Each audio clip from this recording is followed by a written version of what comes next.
Hello, everybody, and welcome to the Buffalo Plus YouTube channel. I'm Mike Catalana. Thanks for being with us. Please make sure to like, comment, and subscribe. It is the divisional playoff weekend. The Bills playing the Sunday afternoon 3 o'clock game. It should be some show in Orchard Park. We're looking forward to being there. Bills and Bengals. You know, we were hoping to get this game 3 weeks ago. Obviously, we all know the circumstances, but now we get the game at even higher stakes for what it was for that regular season game that we thought at the time was going to be the biggest regular season game of the season. And it was impactful, obviously, because of Damar Hamlin, but in the standings, it was impactful because it wasn't played.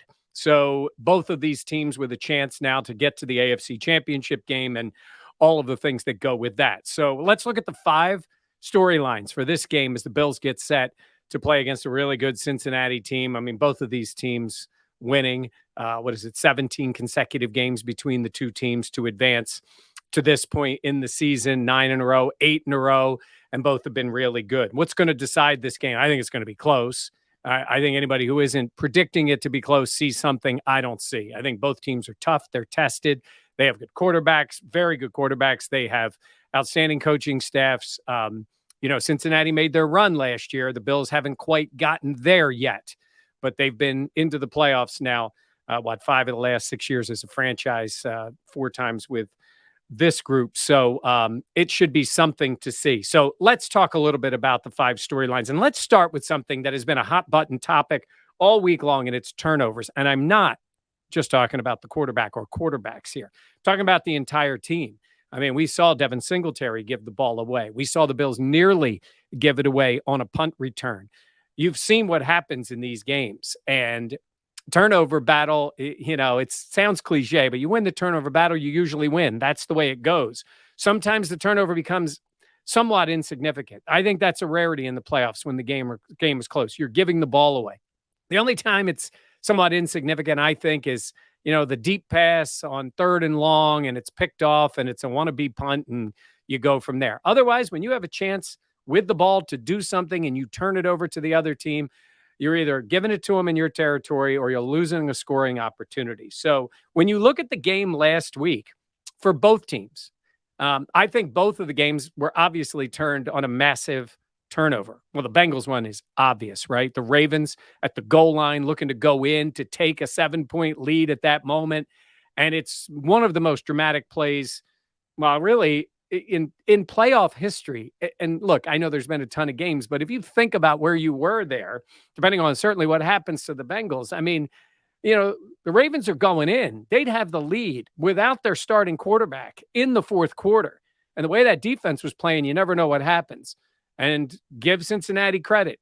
I didn't love the execution by Baltimore, but give Cincinnati credit, knocked the ball loose, and before you know it, it's 98 yards for a touchdown, turned everything around, and Cincinnati ends up beating their rival. And you look at that Bills game, and, they had started to make their comeback in the second half. They had all their other issues in the second quarter with their own turnovers, and then Kaiir Elam comes up with that pick. I thought it was the one time for the Dolphins, they should have been more conservative because obviously they played loose the whole day and they threw the ball down the field, and Elam made a great play, great coverage, and the rookie comes up with the ball. So that turned into a touchdown, and the Bills end up going on to a win. So you just feel like it happens. We've seen it with the Bills in the playoffs before. Taron Johnson against Baltimore going in, and somebody makes a play like that, and that turnover can be massive. And I think turnovers have been a story for this team. I think it's the only thing that holds the Bills offense back. I really do. Even with some of their issues on the O-line and some of their issues with secondary wide receivers,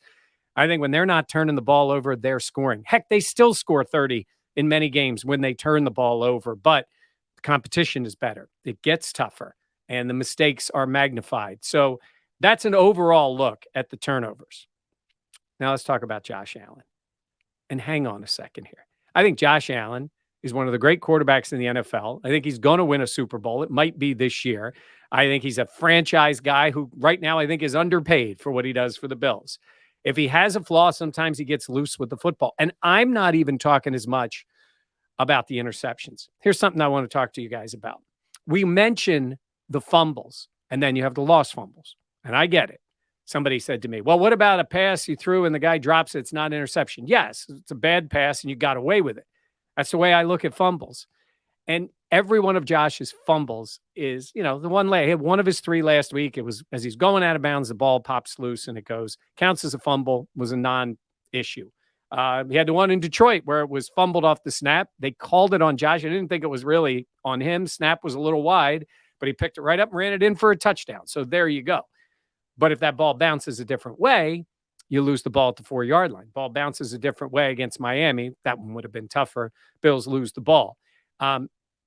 He's fumbled by the stats 16 times this season, including the playoff game. That's a lot. It's a lot of times that the ball's coming out of his hands. And sometimes it's not on him, but a lot of times it is. And you know who talks about it? Josh Allen does. You know who else does? Ken Dorsey and Sean McDermott. They do talk about it because when you fumble it 16 times, he's only lost 6. It's still 6 lost fumbles. I think he has to be a little smarter with the ball. He's big, he's strong, he's fast. Don't hold the ball out. Don't be loose with it. Be aware in the pocket. On that blitz last week when he was the strip sack, not going to blame it on him. He didn't see it. I don't think based on their blocking scheme that should have happened, but the guy comes free and that's not the hot read. And he doesn't make that as a hot read and he gets hit and the ball comes out and it's a touchdown. That happens. That happens all the time. You'd like maybe a little more protection, but it's a blindside hit. The ball's out. He saw the guy right as he was getting hit. So, a lot of times people will mention other turnovers. Josh has 16 interceptions. Mahomes has 12. Burrow has 14. I'm not really that worried about the interceptions. He's had a couple bad ones, a couple of them where he's tried to force it. He knew he made a bad call in the one. If you're going to throw it deep to John Brown, let it go. It wasn't a great pass. I mean, the Beasley one bounced off his hand. I'm not talking about the interceptions. I'm talking about the fumbles. And the reason why I think 16 is big and 6 losses is because you lose 6. Now, when you look at these other 2 guys, Burrow's fumbled it 6 times. And he gets hit. He's in the pocket. He doesn't run as much. And obviously, running exposes you to fumbling the ball more. But he's also used to doing that. But he's fumbled it 6 times, lost 3. Mahomes is the one. And Mahomes has fumbled the ball 5 times this year, and he hasn't lost any. Now, he's fortunate. I mean, the Bills were fortunate. I think it was Spencer Brown that picked up one of Allen's fumbles. I mean, that's tough. Ball's out. It's loose. Your guy gets it. Once it's on the ground, it could be anybody's ball. So I think the fumbles, to me, are more a consideration than the passing because he will still make spectacular plays, and he makes spectacular plays in the air. And last week, I mean, the touchdown passes, the one to Gabe in the end zone, beautiful. I mean, the one to Dawson Knox, it was a great pass and I think even a better catch.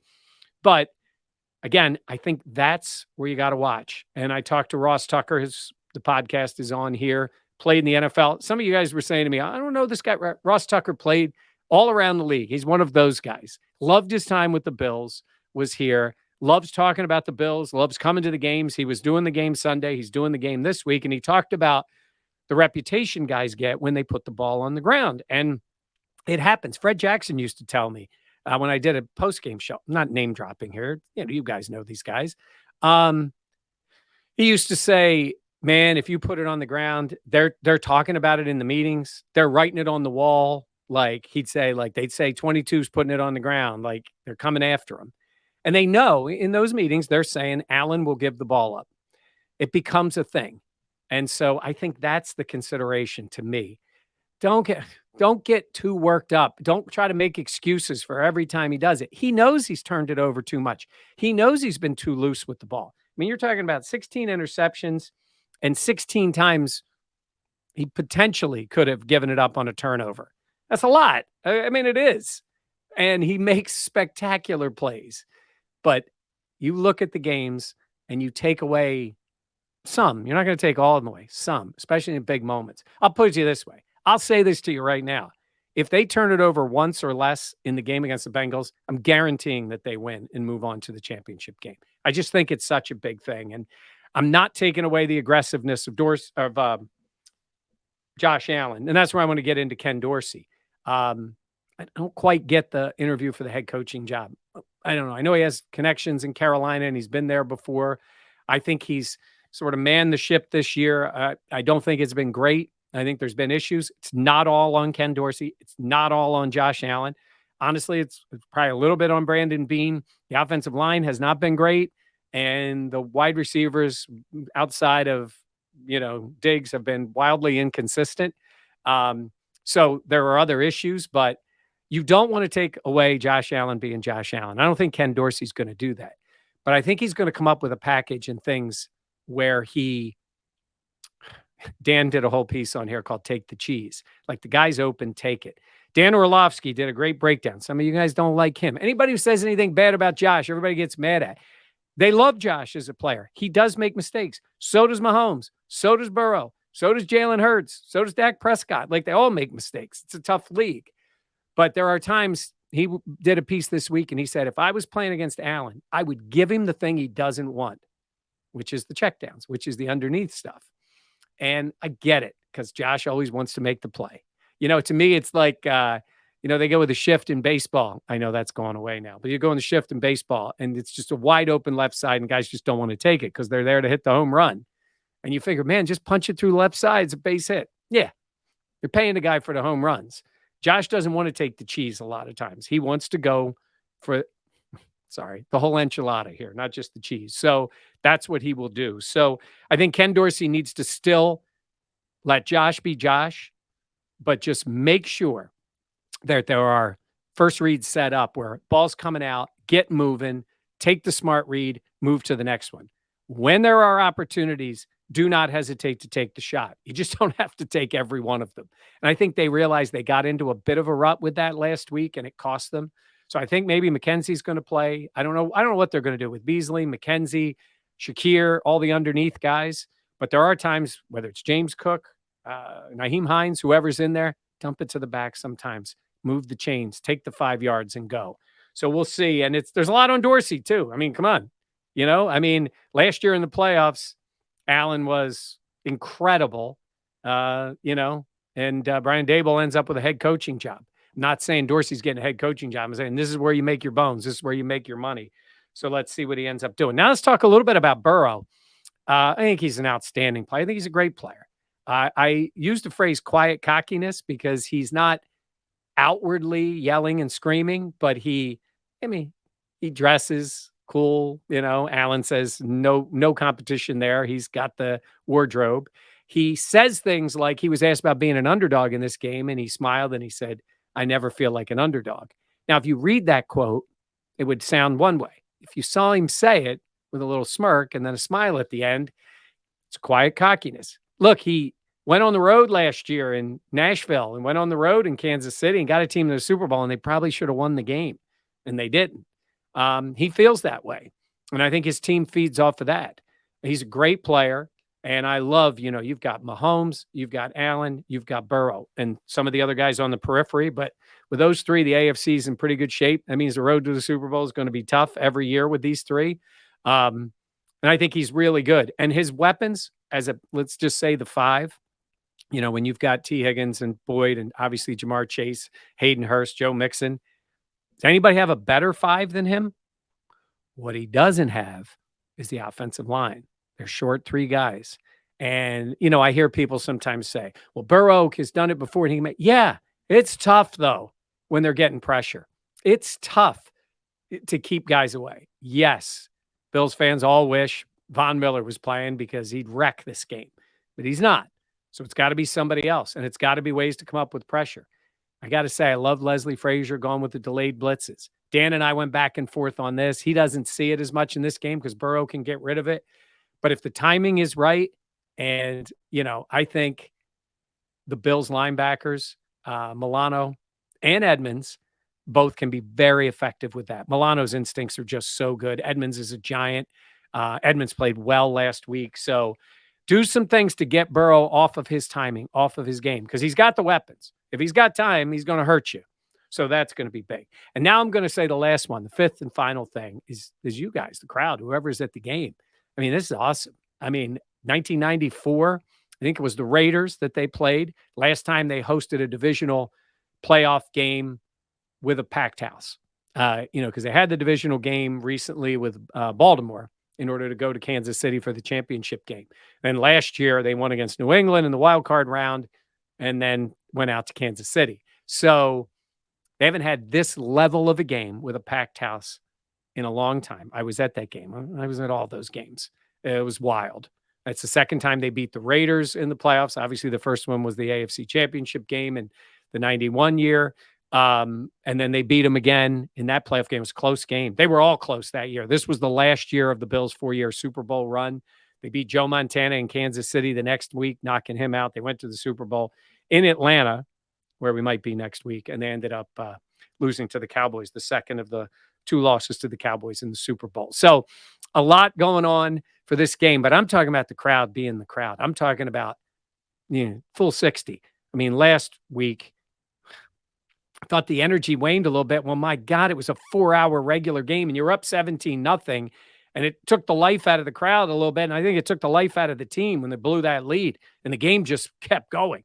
So hopefully this is more of a 3:15 game, and the energy is strong. It's a 3:00 start. It's going to feel like a night game. It's going to get dark early, maybe some weather.